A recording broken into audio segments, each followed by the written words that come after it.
Je peux vous dire une chose, tout simplement, le Barça a évité le pire avec cette sacrée remontada. Il perdait 3-1 à la 62e minute.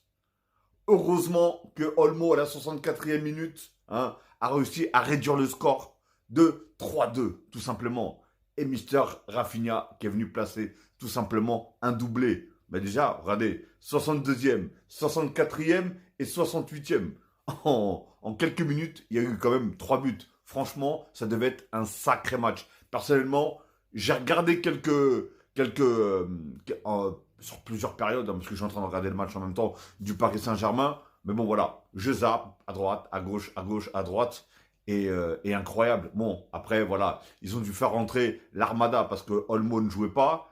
Comment il s'appelle, Ferran Torres, il était sorti. Il y avait, comment il s'appelle, Lamine Yamal qui ne jouait pas non plus.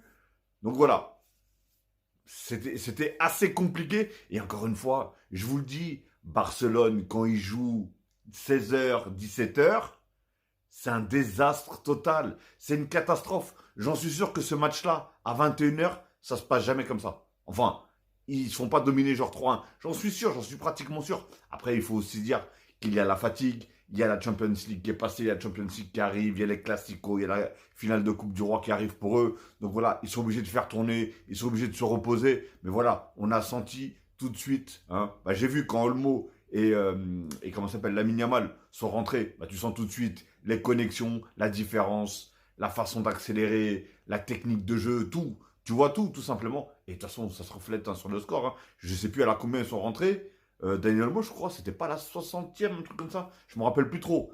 Mais voilà, ils ont tout changé. Ils sont changés directement. Et d'ailleurs, mauvaise nouvelle pour le FC Barcelone.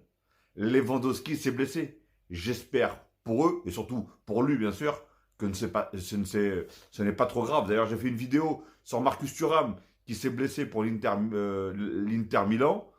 Et là, on a l'attaquant aussi de pointe qui se blesse. Alors après, les deux, on ne sait pas combien de temps ils vont être indisponibles.